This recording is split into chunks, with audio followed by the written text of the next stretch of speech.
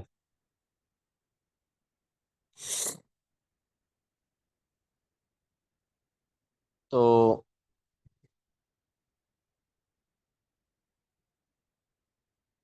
اب اس روایت کے اندر مختلف الفاظ ہیں۔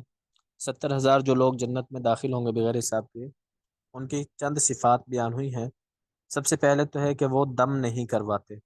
دم سے مراد یہاں پر ایسا دم ہے جو شرکیہ کلمات پر مبنی ہو، یا ایسے کلمات پر مبنی ہو جن کا مطلب ہی معلوم نہیں ہے۔ تو زمانہ جاہلیت میں جو کاہن ہوتے تھے، نجومی ہوتے تھے، وہ دم کیا کرتے تھے، کچھ شرکیہ کلمات استعمال کرتے تھے دم کے اندر، اور کچھ لوگ ایسا دم کرتے تھے، دم میں ایسے الفاظ استعمال کرتے تھے ان کا معنی مفہوم کسی کو پتہ نہیں ہوتا تھا۔ تو جو ایسا دم نہیں کرواتے، سب سے پہلے تو ان میں وہ لوگ بھی ہوں گے۔ باقی دم کے حوالے سے قرآن پاک کی آیات پڑھ کر دم کرنا خود آپ صلی اللہ علیہ وسلم سے ثابت ہے۔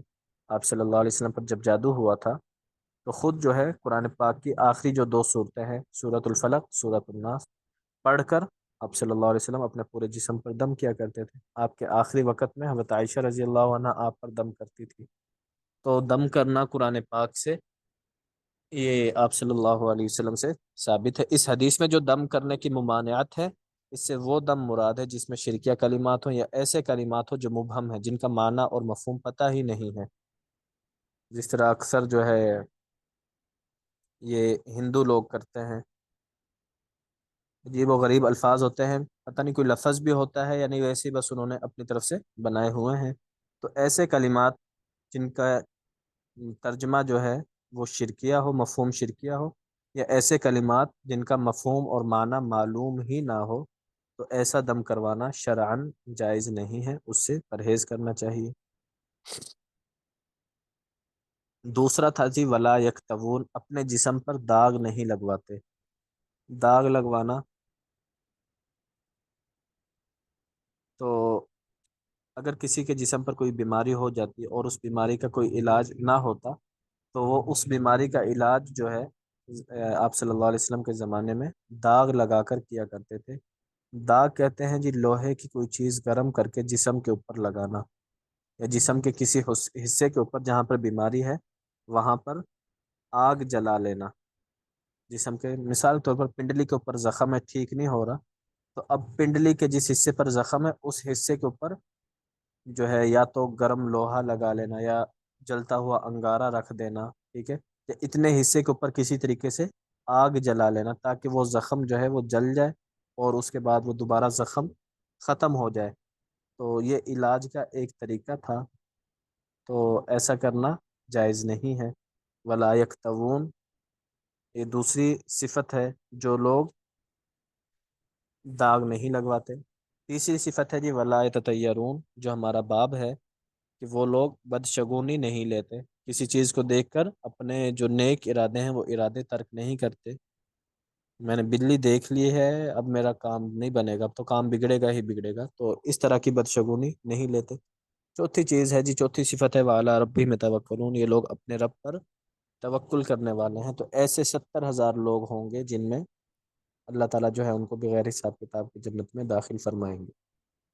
اچھا جی، اس کے بعد جو ہے حضرت عکاشہ رضی اللہ تعالیٰ عنہ سامنے بیٹھے ہوئے تھے، اور بھی صحابہ بیٹھے ہوئے تھے۔ حضرت عکاشہ نے عرض کیا رسول اللہ آپ دعا کریں کہ اللہ تعالیٰ مجھے بھی ان 70,000 میں شامل فرمائے۔ آپ نے فوراً دعا فرما دی۔ فوراً ہی دوسرے آدمی نے درخواست کیا رسول اللہ میرے لیے بھی دعا کر دیں۔ آپ نے کہا کہ نہیں، یہ تو صرف عکاشہ کے لیے خاص ہے، وہ تم سے پہلے یہ دعا جو ہے وہ اپنے حق میں کروا چکا ہے۔ تو اب آپ صلی اللہ علیہ وسلم نے دوسرے صحابی کے لیے دعا کیوں نہیں کی، صرف حضرت عکاشہ کے لیے کیوں کی؟ تو اس کے بارے میں محدثین نے مختلف توجیحات بیان کی ہیں۔ سب سے پہلی توجیح تو یہ ہے، حضرت عکاشہ رضی اللہ تعالیٰ عنہ آپ صلی اللہ علیہ وسلم کو بتا دیا گیا تھا کہ حضرت عکاشہ رضی اللہ تعالیٰ عنہ یقینی طور پر 70,000 کے گروہ میں شامل ہیں۔ پہلے اللہ تعالیٰ کی طرف سے آپ کو اطلاع مل چکی تھی، اس لیے آپ صلی اللہ علیہ وسلم نے دعا کی۔ جبکہ جو دوسرے صحابی ہیں ان کا ان 70,000 لوگوں میں نام نہیں تھا جو پہلے مرحلے میں یا بغیر حساب کتاب کے جائیں گے، تو اس لیے آپ صلی اللہ علیہ وسلم نے دوسرے صحابی کے لیے وہ دعا نہیں کی۔ تو اس میں پھر علماء فرماتے ہیں راجح قول یہی ہے کہ جب حضرت عکاشہ رضی اللہ تعالیٰ عنہ نے مطالبہ کیا یا رسول اللہ آپ میرے لیے دعا کریں، تو اسی وقت آپ صلی اللہ علیہ وسلم پر وحی آئی تھی جس میں اجازت ملی تھی کہ یہ دعا صرف حضرت عکاشہ کے ساتھ خاص ہے، آپ ان کے حق میں دعا کریں، ان کے علاوہ اور کسی کے حق میں یہ دعا نہیں کی جا سکتی۔ تو اس لیے پھر آپ صلی اللہ علیہ وسلم نے حضرت عکاشہ رضی اللہ تعالیٰ عنہ کے لیے ہی دعا کی، باقی کسی کے لیے دعا نہیں کی۔ اور دوسری بات، اگر آپ علیہ الصلوۃ والسلام دوسرے صحابی کے لیے دعا کرتے، تیسرا کھڑا ہو جاتا، پھر چوتھا کھڑا ہو جاتا، تو یہ سلسلہ جو ہے وہ چلتا جاتا، کہیں نہ کہیں جا کر تو اس سلسلے کو پھر ختم کرنا تھا۔ تو اس لیے آپ صلی اللہ علیہ وسلم نے ابتدا میں ہی اس سلسلے کو ختم فرما دیا۔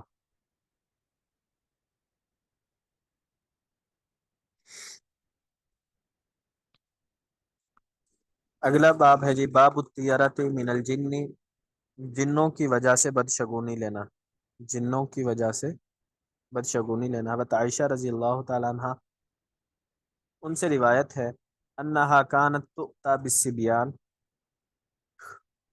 کہ ان کے پاس بچوں کو لایا جاتا تھا، اذا ولدوا، جیسے ہی بچے پیدا ہوتے، بچے پیدا ہوتے تو بچے پیدا ہونے کے بعد سب سے پہلے بچوں کو حضرت عائشہ رضی اللہ عنہا کے پاس لایا جاتا، فتدعو لهم بالبرکہ، حضرت عائشہ ان کے لیے برکت کی دعا کرتی۔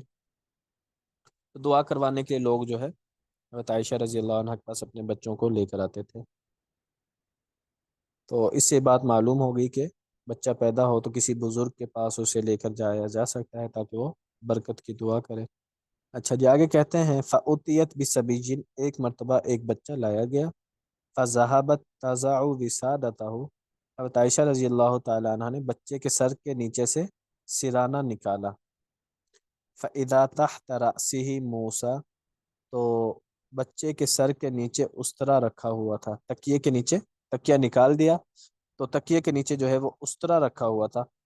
فَسَأَلَتْهُمْ عَنِ الْمُوسَى، حضرت عائشہ نے پوچھے استرا کیوں رکھا ہوا ہے؟ فَقَالُوا نَجْعَلُهَا مِنَ الْجِنِّ، تو وہ لوگ کہنے لگے کہ ہم جنات سے حفاظت کے لیے یہ استرا رکھتے ہیں، جیسے موجودہ زمانے میں لوگ چھری رکھتے ہیں یا ماچس وغیرہ رکھتے ہیں، تو اس زمانے میں بھی یہ سلسلہ تھا کہ جنوں کی سے حفاظت کے لیے ہم اس کے تکیے کے نیچے جو ہے یہ استرا رکھتے ہیں۔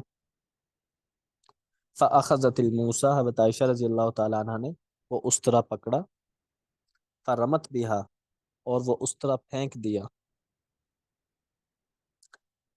وَنَهَتْهُمْ عَنْهَا، اور دوبارہ ان کو ایسا کرنے سے منع کر دیا۔ وقالت، اور فرمایا، ان رسول اللہ صلی اللہ علیہ وسلم کان یکرہ الطیرۃ ویبغضها، آپ صلی اللہ علیہ وسلم بدشگونی کو ناپسند کرتے تھے اور اس سے نفرت کرتے تھے۔ وکانت،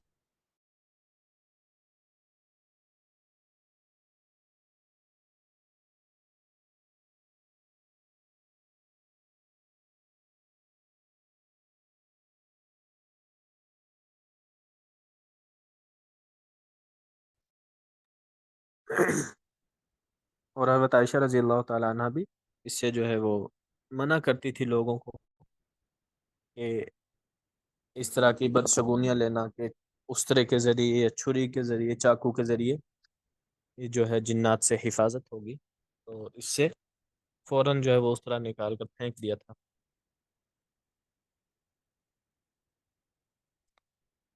اگلا باب ہے باب الفالی، نیک فال لینا کیسا ہے۔ حدیث نمبر ہے 913۔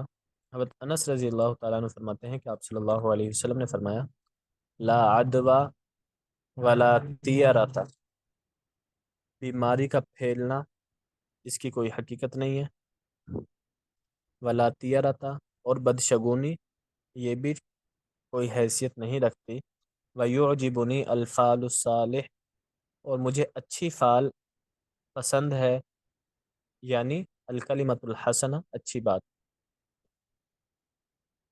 تو جو پہلا جملہ ہے لا عدوہ، کوئی بیماری خود بخود پھیلنے والی نہیں ہے، کوئی بیماری متعدی نہیں ہے، یعنی کسی آدمی کو ایک بیماری لگ گئی ہے، تو اب اس کے بارے میں یہ عقیدہ رکھ لینا بھئی اب اس سے بچ کر رہو، یہ بیماری اس سے پھیلے گی، دوسرے لوگوں کو لگے گی، تو اس کی کوئی حیثیت نہیں ہے، کوئی حقیقت نہیں ہے۔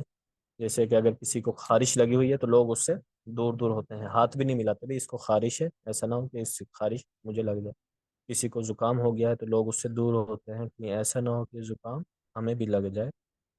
تو آپ صلی اللہ علیہ وسلم کے زمانے میں غالباً اس طرح کا ایک معاملہ پیش آیا تھا اونٹوں کے بارے میں، کہ اونٹوں کو خارش لگ گئی تھی، تو وہاں سے لوگوں نے جو ہے منع کر دیا کہ ان کے ساتھ اب دوسرے اونٹ نہ باندھو۔ وجہ پوچھی، انہوں نے کہا جی ان اونٹوں کی خارش دوسرے اونٹوں کو بھی لگ جائے گی، تو آپ صلی اللہ علیہ وسلم نے فرمایا فمن اجرب الاول، یہ بتاؤ جو پہلے اونٹ کو خارش لگی تھی، سب سے پہلے خارش لگی تھی، وہ کس وجہ سے لگی تھی؟ تو خلاصہ یہ ہے کہ جو بیماری ہے وہ متعدی نہیں ہوتی، اللہ تعالیٰ کے حکم سے وہ پھیلنے والی ہوتی ہے، تو اس لیے اس کو بیماری کو متعدی سمجھنا کہ بھئی بیماری اس کو لگی ہے، میں اس کے پاس گیا تو پھر یہ بیماری مجھے لگے گی ہی لگے گی، تو یہ عقیدہ رکھنا درست نہیں ہے۔ اچھا، دوسری بات، ایک مرتبہ طاعون کی وبا پھیل چکی تھی، یا حدیث پاک ہے آپ علیہ الصلوۃ والسلام نے فرمایا کہ اگر کسی علاقے میں طاعون کی وبا پھیل جائے تو جو لوگ اس علاقے کے اندر رہنے والے ہیں وہ وہاں سے باہر نہ آئیں، جو وہاں کے باہر ہیں وہ اس علاقے کے اندر داخل نہ ہوں۔ اس حدیث سے تو بظاہر یہی سمجھ میں آ رہا ہے کہ آپ نے فرمایا کہ جو طاعون والے علاقے میں رہ رہے وہ وہاں سے باہر نہ نکلیں، اور جو باہر کے لوگ ہیں وہ طاعون والے علاقے میں داخل ہوں۔ اس سے تو یہی پتہ چلتا ہے کہ جو بیماری ہے وہ متعدی ہے، پھیلنے والی ہے۔ تو اس کے بارے میں پھر علماء یہ فرماتے ہیں کہ آپ صلی اللہ علیہ وسلم نے اس سے اس لیے منع فرمایا کیونکہ طاعون ایک ایسا مرض ہے کہ جب کسی علاقے میں پھیلتا ہے تو پورے کے پورے علاقے کو اپنی لپیٹ میں لے لیتا ہے، اس علاقے کے جتنے لوگ ہوتے ہیں سارے کے سارے لوگوں کے اندر یہ وبا، یہ بیماری جو ہے وہ پھیل جاتی ہے، تو یہ اللہ تعالیٰ کے حکم سے پھیلتی ہے۔ یہ طاعون بیماری ہی ایسی ہے، پھیلنے والی ہے، پورے علاقے کو اپنی لپیٹ میں لے لیتی ہے، اس لیے آپ صلی اللہ علیہ وسلم نے وہاں پر منع فرمایا۔ بیماری جو ہے وہ اگر منتقل ہوتی ہے تو اللہ تعالیٰ کے حکم سے ہوتی ہے۔ کسی بھی بیماری کے بارے میں یہ عقیدہ رکھنا کہ یہ بیماری متعدی ہے، خود بخود پھیلنے والی، ایک کو لگ گئی بس اب اس سے دور رہو، تو یہ عقیدہ رکھنا جو ہے درست نہیں ہے۔ دوسری بات وہی ہے ولاتی رہتا، بدشگونی لینا ٹھیک نہیں ہے۔ آگے فرمایا وَيُعْجِبُنِي الفال الصالح الکلمۃ الحسنہ، اور مجھے اچھی فال یعنی اچھی بات جو ہے وہ پسند ہے۔ تو